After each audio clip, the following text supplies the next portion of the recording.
One more show to wrap up a wonderful year here on the Locked On Mariners podcast. And of course, it had to be Fan Fiction Friday. Let's get into your trades. Colby, hit it. You are Locked On Mariners, your daily Seattle Mariners podcast. Part of the Locked On Podcast Network, your team every day. It is Friday, December 30th, 2022. This is Trident Gonzalez and Colby Patnode for the Locked On Mariners podcast, brought to you by BetOnline. BetOnline has you covered all season long with more props, odds, and lines than ever before. BetOnline is where the game starts. And thank you so much for making us your first listen. Subscribe, like, and turn on alerts if you're watching on YouTube, or subscribe and leave a 5-star review on your preferred podcast platform if you like what you hear. And if you want to hear from us even more, please consider signing up for our Patreon. The link, as well as our social accounts, is in the description below. It's our final show of 2022 and a Fan Fiction Friday at that. We received several trade ideas from our listeners on Twitter. We're going to get into a few of them today, starting off with an Anthony Santander trade. He was a popular guy in your proposals. I think we got like 5 or 6 Santander trades. We actually have 2 that we're going to go over in today's show. The first one comes from @TPedro, who has the Mariners receiving Anthony Santander, the switch hitting outfielder from the Baltimore Orioles, and the Orioles receive Chris Flexen and Michael Morales, starting pitching prospect who the Mariners drafted not this past year, but but back in 2021. So what do you think about this deal, Colby? First of all, I think it's pretty fitting that we ended last year on Fan Fiction Friday and we're doing it again this year because I love Fan Fiction Friday. Ty hates it. I love Fan Fiction Friday. There you go. Yeah, Santander is a weird one. I'm not really sure how to evaluate trades with him. He's certainly a fit, and you know he's a player that I think the Mariners have some interest in. Just the issue is I have no idea how Baltimore values him. Because before the second half of last year, he was fine. He's good. But the second half of last year, he took off and he was, a borderline star. He's a left fielder. He can switch hit. He's got power. Like, he's a good player, but there's 2 years of club control there. We know that the Orioles are at least open to trading him. We've heard as much. So I don't know how to value Santander. I really don't, because I'm not sure how the Orioles view him. See a long-term piece of their future? Do they want to re-sign him or do they want to trade him? I don't know.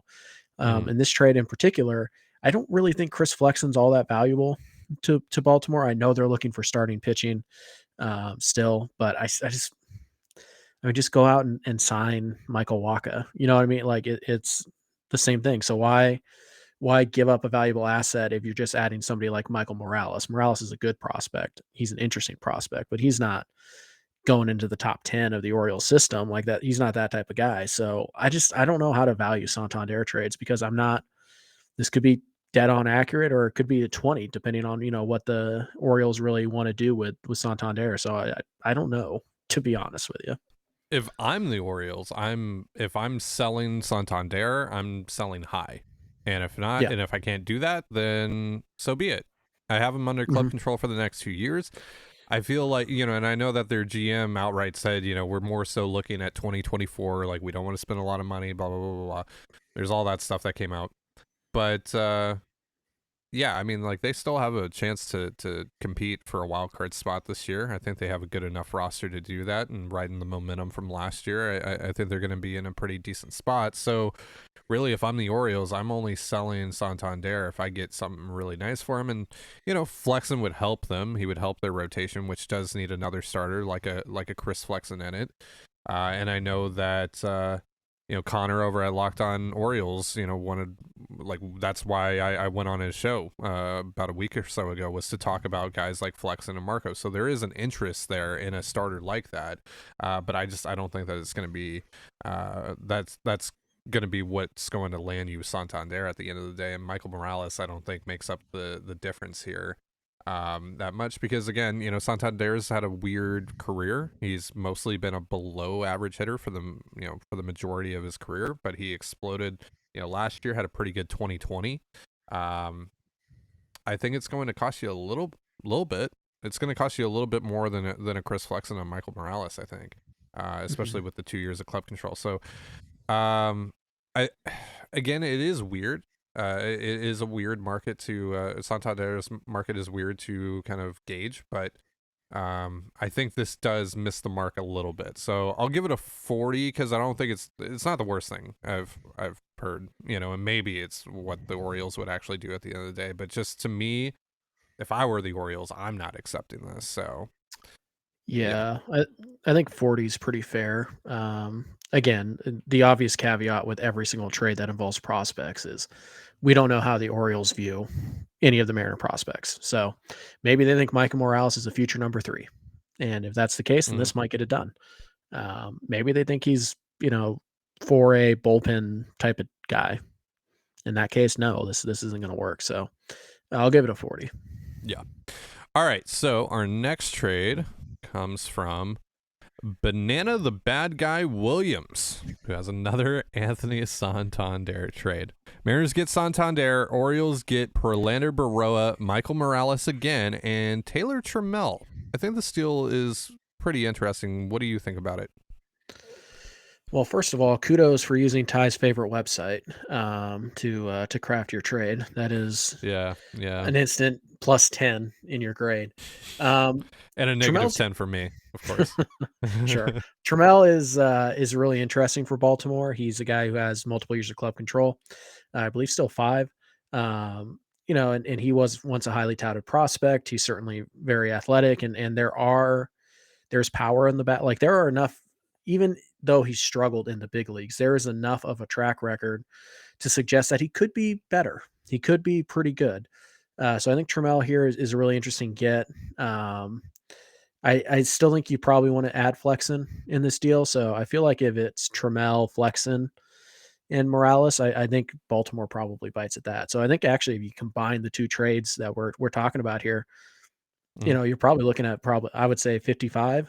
I'm open to trading Taylor Trammell, accepting that much like Jesse Winker, accepting that Jesse Winker is going to hit very well for Milwaukee. I'm accepting that Taylor Trammell probably has a year in him where he hits 270 with 30 home runs, and it probably won't be for the Mariners. So, it would suck. I love Taylor, but on the other hand, it would give Taylor a chance to play every day, and I think that would be interesting to Baltimore. Maybe they want a little more security than Trammell, but I think he's the type of guy that Baltimore would tend to target. Yeah, and I mean, let's be real about it. Santander in the second half of this year, I think, was hitting at his 100th percentile. So do they think that that can actually continue? Who knows? Maybe they actually feel that Taylor Trammell has more upside than Santander at this point, and he gives them a longer-term option, obviously. So I think that is interesting for Baltimore here. And like you said, if you combine, T. Pedro's trade and this trade, then I think that's a pretty good starting point. And maybe even if you're the Mariners, you can get maybe an arm, bullpen arm, an interesting bullpen arm in this. Yeah. So can you get like Dylan Tate? Yeah, that would be out really of this. Cool. Yeah. Yeah. So I'll give this a 50. I'm feeling a 50 on this one. I will also give it a 50. I'll give it a 55 because I got to add the bonus for using baseball trade values to mess with. And of course, this was actually a 60, but because you use baseball trade values, it became a 50. No, I'm just kidding. Yeah. All right, so we got time to do one more here in the first segment. Let's go over to Jordan's trade. Jordan also used my favorite website, but he does admit that Trade Machine bad. Yes, it very much is. But this was the only way to have it posted in a clean graphic. I mean, you could have just typed it. Written it out. Yeah, you could have just written it out. You could have, taken a screenshot of your, notepad Fatherhood. on your phone or whatever. Fatherhood has made Jordan lazy. Tisk. All right, so Jordan's proposal is with the Padres. Mariners get Trent Grisham, who was mentioned by Padres beat reporter Dennis Lin last night as someone that they might be open to trading. So I think we got a couple of Grisham proposals because of that. And Blake Snell, who we've talked about on this show, and for the competitive balance round A selection, which is number 30 overall, next summer's draft. Taylor Dollard, Chris Flexen, and Gabriel Gonzalez. So what do you think about this one? This is a big deal. Yeah, I don't think Flexen has any value in this type of deal. So you got to toss him out. And then Grisham's really weird. I ran a poll on True to the Trident Twitter account or Control the Zone Twitter, whichever one it is. And it's about I asked you simply, would you trade pick 30 for Trent Grisham? And it was about 60-40 yes at last check, but people had very strong opinions about Trent Grisham. No, he can't hit. Like, he's just Jared Kelenic, blah, blah, blah. And I don't know if I buy that. I don't think Grisham is as bad as he was this last year at the plate. I don't think he's particularly great at the plate, but I feel like he's pretty safe bet to have a 100-ish WRC plus. He can play center field pretty well. Obviously, he can play the corners pretty well. He's got a little bit of pop. He's got some speed. So he's an interesting guy. And he's probably, pretty safe 2-win player type of bat. So he's certainly interesting. And obviously Snell, we know who Blake Snell is, but 1 year of club control. The Padres are really pushing that luxury tax threshold. They've never really wanted to pay it before. Do they still want to? I don't know. But I think this package overall is too light for two guys. It's kind of almost valuing Blake Snell as a salary dump, and that's not how you're going to acquire Blake Snell. So no. For me, I think if you want Grisham and Snell, you're probably, the 30th overall pick is a good place to start. But I think, you're probably looking at that, Dollard, maybe Bryce Miller and Matt Festa, something like that. Something that can help their major league roster right now too. Yeah, the Padres need to replenish their farm system for sure. So like that aspect of it is, almost certainly attractive to San Diego. But the thing that I'm really getting hung up on here is Snell and Flexen. Right. They already have 2 Chris Flexens in their rotation right now, Nick Martinez and Seth Lugo. They're not going to take one of their higher end starters out of the rotation and essentially replace that spot with another Seth Lugo, Nick Martinez type of arm.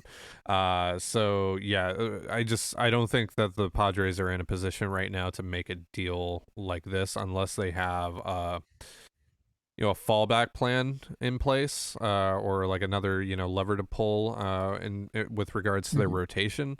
But yeah, I don't really see this, and overall I think it's too light for someone that has the upside of Grisham. Obviously he's had struggles. Colby already mentioned all that stuff, but someone that still has quite a bit of upside, some club control, and then Blake Snell, who was quietly one of the better starting pitchers in the National League last year. So I'm gonna go 35 on this. Yeah, I think so. I think if you took Snell out, then it's a pretty aggressive trade offer for Trent Grisham. But when you put Snell back in, then it just tips the scales way too far in the Mariners' direction. So I'm gonna also say 35. All right, so we got more trades coming up here in just a moment, but first a message from NHTSA. You're hanging out with some friends and putting back a few drinks. A few becomes a few too many, and as the evening comes to an end and people start to head out, you think of calling for a ride, but nah, you live nearby. You can make it home okay. It's no big deal. And what are the odds you'll get pulled over anyway? And even so, what's the worst that could happen? Your insurance goes up, you lose your license, you lose your job, you total your car. What if you kill someone? Everyone knows about the risks of driving drunk. The results are tragic and often deadly. However, that still doesn't stop everyone from getting behind the wheel while under the influence. That's why police officers are out there right now looking for impaired drivers on our roads to save lives. So, if you think you're okay to drive after a few drinks, think again. Play it safe and plan ahead to get a ride. It only takes one mistake to change your life or someone else's forever. Drive sober or get pulled over. And you're listening to the Locked On Mariners podcast. Thank you so much for making us your first listen here on Fan Fiction Friday. Let's get back into these trades. Next one comes from Jace. It's another deal with the Padres. This time the Mariners get Hassan Kim, who's the other player Dennis Lin mentioned as possibly being out on the market, or at least being available from the Padres, for Chris Flexen again and Taylor Trammell. Colby, what do you think? No. It's not going to happen. No, you're not getting Hassan Kim for that. Kim was a 5-win player last year. And that was with him not Is really that B-War? being. Yeah, that's B-War. That's B-War. Okay, yeah. That's with him not really being all that of a much of a threat at the plate either. He only slashed 252, 325, 383. You're talking about a very versatile player who is probably about an average bat, can steal some bags, has got some pop, and he's only, he's in his mid 20s. And I believe he's controlled through 2025. So you're just not going to get him for your leftovers essentially. And no disrespect to Chris Flexen or Taylor Trammell, but that's what they are to the Mariners right now. They're leftovers. So packaging them together is really not going to get you much. And what does Taylor Trammell do for the Padres? Nothing. Like, he's just there. So no, you're the Kim. If you want Hassan Kim, first of all, where are you going to play him? But second of all, like, you gotta pay up. Like, I don't think you're getting Hassan Yeah. Kim without, probably Bryce Miller and maybe even Harry Ford, if we're being honest. And to me, I'm out on Hassan Kim at that price. So I just don't see a deal that gets done where both sides are happy, and where it makes sense for both sides. So I'm just kind of out on Kim in general, but this trade offer certainly won't get it done either. Yeah, yeah. Kim was a pretty valuable player last year. 3.7 F4, 5 B WAR, according to Colby there. And again, has quite a few years of club control. This just misses the mark entirely for me. Should I do it? should I do it? I'll go 25. I'm not going to be that harsh on you, but it's like it's a non-starter. It's like you go to the Padres with that, they're not even going to talk to you. Like, I'll give it a 30 only because AJ Preller is so stupid. I can't say that it absolutely would never happen because he is good counterpoint. Yeah. Good counterpoint. I don't think there's such thing as a 20 grade trade when you're talking about AJ Preller. That dude is bad at his job and he's stupid. So it's you never know. Yeah. Good point. Fair point. All right. Next trade comes from Aiden. And this is Aiden says this is one of his bigger deals, and you know what? It's true. It's true. It really is. It's a deal with the Rockies. 5-player deal. Rockies received Taylor Trammell, Chris Flexen. Wow, you guys love packaging those two together. And Prelander Baroa for Brent Suter, left-handed reliever. And one of my most favorite names in all of minor league baseball right now, Warming Bernabel, who's a 20-year-old third baseman who's currently, I think he last played in the DSL. And he's one of the Rockies' top prospects at the moment. So, what do you think about Bernabel and Suter for the package of Baroa, Flexen, and Trammell? I'm not interested. I know Trammell and Flexen right now are extras, but they are major league extras. And oh, by the way, you don't have a replacement for Chris Flexen right now. Like, I suppose Marco's probably next in line, but do you really want Marco or Flexen starting for you? No, and so I don't want a prospect if I'm trading, Flexen, and Trammell, and a pretty good prospect myself. I don't want prospects. I want a major leaguer, somebody who can help me. Brent Suter, no, I don't care about him. Yeah, Like, just a real quick on Brent Suter. Obviously he is a lefty, and everyone wants a lefty in their bullpen, right? Everyone wants a lefty in the Mariners bullpen right now. Whatever. Everybody's stupid. There, I said it. Anyways, I wouldn't go that harshly. Also, it's the new year. I'm trying to be nice. New year, new me. I know you love that. Are you saying, kidding? Colby. It's the last day. It's the last show of the old year. This is the time to let it all out. All right. No turning back. No turning back. But yeah, no, the Mariners don't necessarily need a lefty in their bullpen. They just need guys that can get lefties out. Anyway, that's a whole nother conversation. But Brent Suter, 66 and 2/3 innings pitched for the Brewers last year. 7.16 Ks per 9, 2.97 walks per 9, 3.78 ERA, 3.72 xERA, 4.4 FIP. He was worth -0.2 F4. He's whatever. Did he sign a deal with? Yeah, he signed a deal with or did he get traded to the Rockies? Whatever. I don't remember a trade. By the way, if he did sign, this is just a good piece of knowledge to have. You can't trade a free agent that you signed until June 15th. That's the earliest you can trade him. So if they did sign Suter, then they can't trade him anyways. But He To me, was claimed off waivers. okay, so you can trade him. But to me, no, he does nothing for me. Actually, I mean, who doesn't like a guy whose first name is Warming? He's an Mm-hmm. interesting prospect. He really is, but Flexen really helps me now, or he can help me now, and Trammell is just as interesting. So to me, this just it falls apart. I am not interested in this deal. Perlander Barreau is a pretty interesting prospect who can help me too. Like the Mariners could be trading 3 guys who could help them this year for a guy who's at least 2 years away, probably 3. He's just finished high A ball. He's a good prospect. I'm not trading 3 potential, you know, helpful pieces for a prospect who is as far away as this guy is, and a lefty reliever who's not very good. So I'm Yeah. out. Yeah, I'm super out. Hmm. Is this the one? No, No, it's not the one. It's not the one. no. It's not the one. 30. 35. All right. Next deal comes from Justice Sheffield Burner. And wow, it's another Rockies trade. I didn't realize that we doubled all of these up together.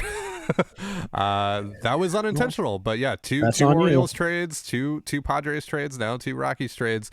This one you personally asked me to put in here. It features Jonathan Daza, the outfielder from Colorado, for a favorite prospect of yours, Colby, Juan Pinto. So you asked me to put this one in here. So what are your thoughts on it? 20 grade. Don't trade Juan Pinto for anything. No, Daza is an interesting guy because he's going to hit for average. He's going to hit 270, 280, maybe even 300. He's a pretty good defender. He's fast.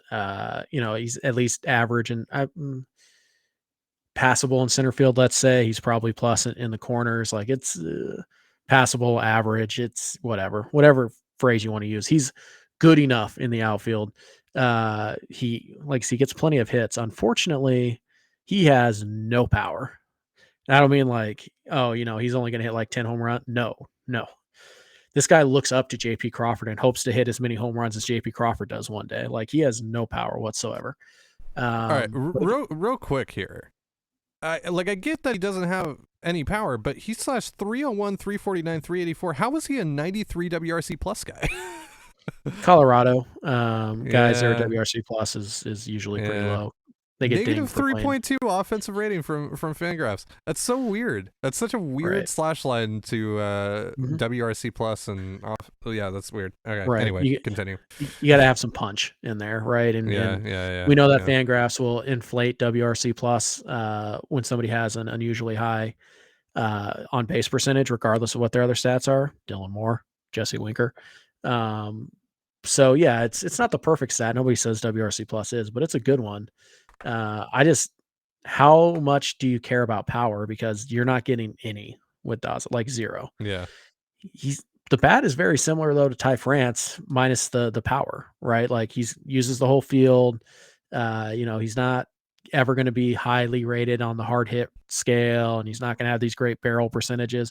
He just finds holes, and Daza has the unique ability to put the bat on the ball, and also he can leg out infield singles, which is not something Ty France is ever going to do. So he's an interesting guy.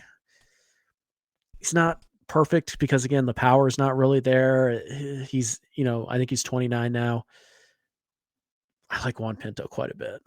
He's a tall lefty. He's like 18 years old. He's already up to 92. Big Barry Zito curveball. He's 6'4". He's going to put on more, good weight. Like I'm kind of really invested in Juan Pinto. I really want to see. He's the type of guy that the Mariners should be signing every year in the international class. And they typically do, which is why I'm not opposed to trading Juan Pinto in the right deal. I just don't know if this is it. This is a very interesting prospect for a really unique bat in Major League Baseball today. And it's kind of tough to say which way I go on this because I can see the merit of Daza and I see the fit, but God, that lack of power is yeah. I mean the lack of power, real. but you look at the averages and the on base percentages the last 2 years, and he's played quite a bit of games. Like he's played 107 last year and 113 this year. 282, 332, 355 in 2021, and then 301, 349, 384 this year. Imagine if he wasn't running 6% walk rates. Yeah. Then he'd be at 380. If he was running a That's 8, crazy. 9, 10% walk That's rate, he'd crazy. be at 280, 380, 400 probably. He's such a weird player. This is such a good. Like I said, good outfield defense, at least passable in center field, good in the corners, very fast, but doesn't steal bases. Like it's very strong arm too. He's a good athlete, but like you gotta have some power, man. Like especially if you're not going to steal bags. So yeah, just a weird player. Yeah, it's really weird. He also didn't grade out that well as a base runner, at least by Fangraphs standards. He was about average. He was hovering around average. So that's He's an interesting guy.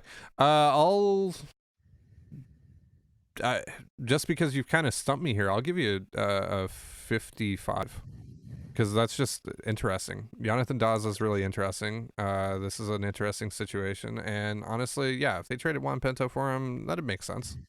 I'd be like, okay. I wonder if Juan Pinto has any autographed baseball cards I can buy. I'll say 50. 50. All right. We got through 2 more trades to go. Put up the wrong trade there on the screen.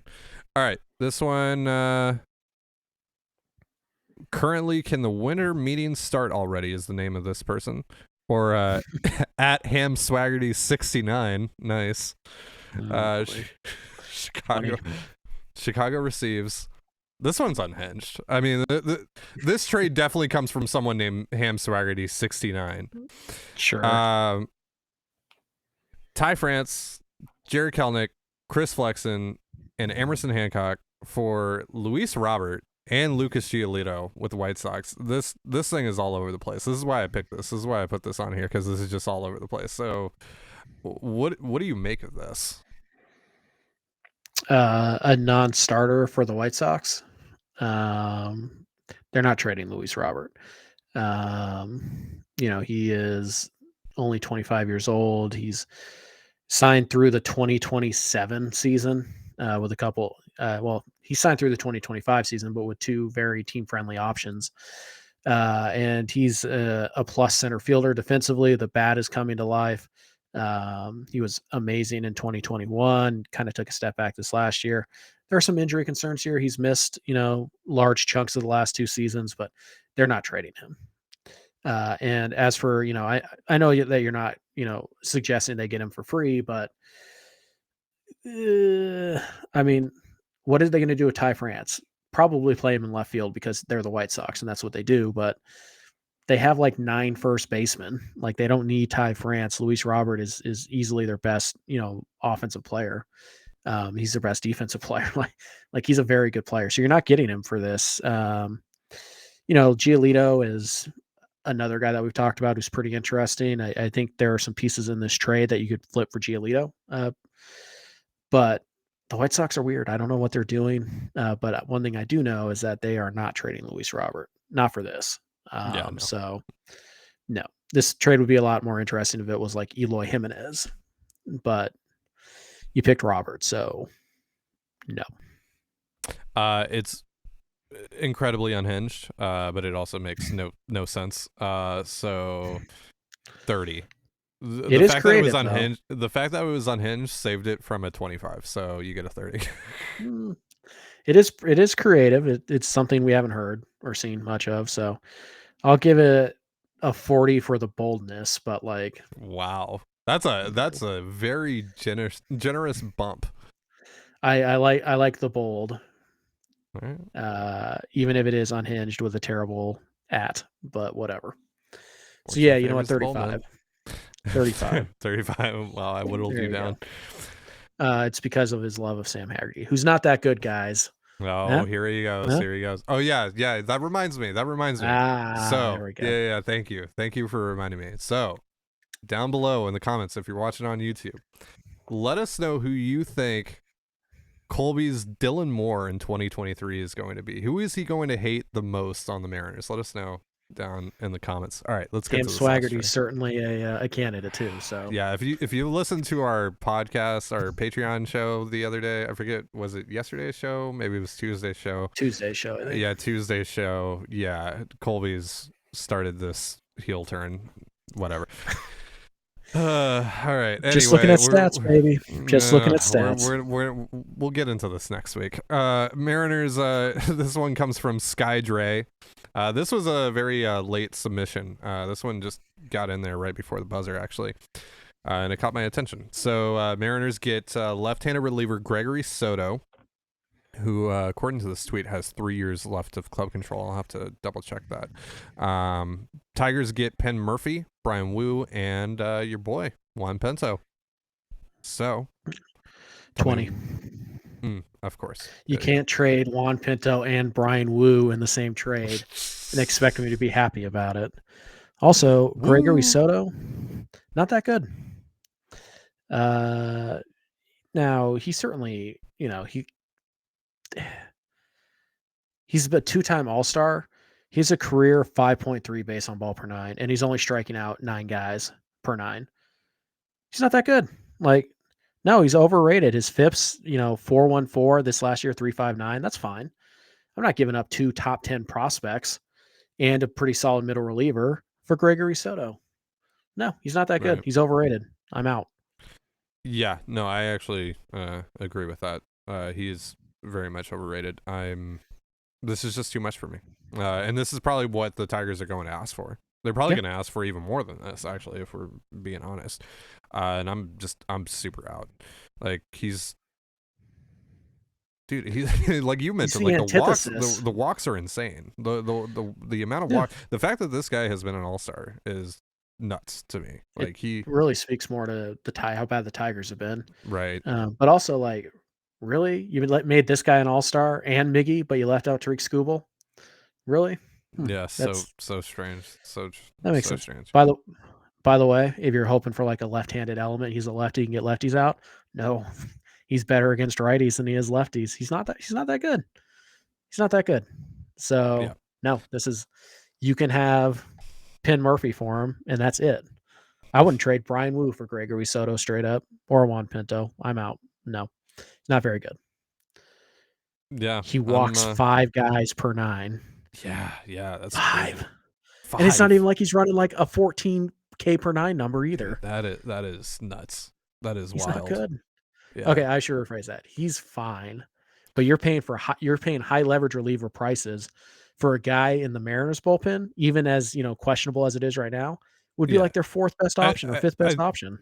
I think a very fair statement here would be to say that he has really good to even great stuff, but he just can't find the strike zone. He's one of those guys, right? And he really can't find the strike zone. Sure. It's so severe that it's he's almost like he's not unusable, but God, you don't feel comfortable whenever he's out there when he's running walk rates like that.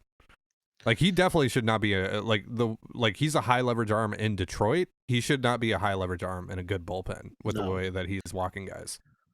You ready for this one, Ty? Sure. Diego Castillo is better. Period. End of story. He's better. DBB.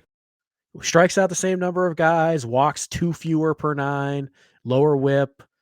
Higher WAR. Diego Castillo's better. Would you give up 3 top 10 prospects for Diego Castillo? 2 top 10 prospects and an interesting middle reliever for Diego Castillo. But Colby, he's a lefty. He's a lefty. He throws lefty out of the bullpen. And I feel like we're piling on this guy, and that's not fair because no, we're not piling on Sky Dre. It's totally legitimate to ask about Gregory Soto. In fact, we haven't talked about him, so it's a good idea. But no. We're more appalled just by the overall hype around Gregory Soto rather than you recommending the trade, to make it very clear to you, Sky Dre. So. But yeah, I wouldn't trade all of this for Soto. He's like you said, he's just not that good. Be honest, Ty. Would you trade Penn Murphy straight up for Gregory Soto? See, the fact that you have to, I probably would. But I would. I think the smart answer here is yes. But you just run an upside at that point. Yeah. But the fact that you stopped and thought about it says everything we need to know. But Penn Murphy was better than Gregory Soto this year. So and Penn Murphy's a dime a dozen. Like Penn Murphy, they could DFA him tomorrow, and you and I would be like, "Oh, that's kind of weird." Oh well. That would be our reaction. He's just a middle reliever. Okay. Yeah. So Gregory Soto is way too overhyped. The fact that man has 2 All-Star nods shows you how ridiculous All-Star. Wait, he has 2? Are. Yeah, I thought he only had the one. Years. What? Back-to-back years, he's been an All-Star. That's insane. I think he was Detroit's only rep in 2021, and then this last year they picked him over Tariq Skubal. Wow, what are we doing? I'm speechless. So yeah, Gregory Soto is overrated. That's wild. Yeah, he's massively overrated. Those numbers are terrible. So I guess if the Mariners acquire Gregory Soto, the question you asked a couple minutes ago is moot because the answer is going to be Gregory Soto. He's not very good. He's just not very good. 35 because you created a great discussion here. Sure. Right, and I think based on reputation, like your trade package is fine, but when you look at the numbers, you know what, 40 because I really enjoyed this discussion. But when you look at the numbers, like no, God no, he's not worth that. But like just the hype that's around Soto, I hear people all the time. Soto's a high leverage reliever. No, he's not. Hey, I'll say this at least: the Mariners fan base would probably actually be excited about it. They'd be like, "Oh, Gregory Soto, hell yeah!" If Gregory Soto is a high leverage reliever, Matt Festa is Edwin freaking Diaz. Like, careful, pal. Just stop. Gregory Soto's a bum. There, I said it. Now, Q Monday, they trade for Gregory Soto, and we hop on the mics. An emergency. Gregory Soto is one of the greatest. This is one of the greatest relievers I've ever seen. Like, what more do you want? But no, he's not very good. So I'll say 40. I'll say 40. Because this was a fun discussion. It did allow us to talk about a player we haven't talked about. Sure. And kind of reveal to the world our feelings deep, on Gregory dark Soto. thoughts on Gregory Soto. They're not good. They're not good. So well, your trade proposals were unhinged, and the show was ultimately unhinged. And you know what? I think that was a great way to end the year. To be honest, I think this was a great representation of just how this year went for us, and just what we're about. And I want to take a moment here to real quick thank everyone that has supported us this year. This was our first year on YouTube, our first full year running Locked On Mariners. It's been great seeing the growth and everything, and getting to experience this amazing historic season that the Mariners went on with you guys, and share that and help tell that story to you guys. It's been a lot of fun. Colby, you have any final thoughts before we hop off? I just want to say to my co-host, thank you for doing a pretty good job of knowing when to shut up and letting me handle the important things. The star. I mean, I'm just trying to let the star of the show shine. So you're the alley-oop guy. I'm the guy who throws it down. Like that's really what it is. You're amazing. You're all fired. There you go. Yeah. He's the guy. Well, I don't want to call him Kyrie, but like I'm LeBron. He's the point guard. Yeah, don't call me basically. Kyrie. No, I wouldn't dare. So it's been a lot of fun. Some new exciting things are going to be happening in 2023 that we know of, and probably a couple of surprises even to us are going to come at some point in 2023, but I'm excited to see how far we can take the podcast and the YouTube channel, and the growth this year has been really exciting. So hopefully we can continue that in 2023, and maybe catch Locked On Astros. They're our nemesis. Let's catch them. All right, guys. Thank you again so much. And again, let us know down below, who do you think Colby is going to hate most on the Mariners in 2023? You can also pick Dylan Moore again. He's not off the table here. You can just pick Dylan Moore again. But something tells me that maybe Colby will lighten up a little bit on Dylan Moore and set his sights on someone else. So we'll see. But that's going to do it for our show. Thank you so much for joining us here on the Locked On Mariners podcast. For Colby, I'm Ty. Be sure to give us a follow on Twitter at LO_Mariners. I forgot my name for a second, I guess. You can follow me at Dane Gonzalez. It's been a long year. What can I say? You can follow me at Dane Gonzalez, CANEGNZLZ. Colby at CPAT11. That's CPAT11. You can also find all that stuff in the description of this episode. I can't get over the fact that I forgot my name. Thank you again for making us your first listen. For your next listen, check out the Locked On Sports Today podcast featuring the biggest stories of the day. Whoa, hey. Don't forget the ad read that we went over earlier on in the show. Especially don't drink and drive. Call Uber. Especially on New Year's. Yeah, remember, folks, be careful. Tomorrow's New Year's, but yeah. Anyway, check out the Locked On Sports Today podcast. It's featuring the biggest stories of the day, plus instant reactions, big game recaps, and the take of the day. It's available on the Odyssey app, YouTube, and wherever you get your podcasts, just like us. And with that, have yourself a beautiful baseball day and a beautiful baseball New Year, and we'll see you in 2023. Peace.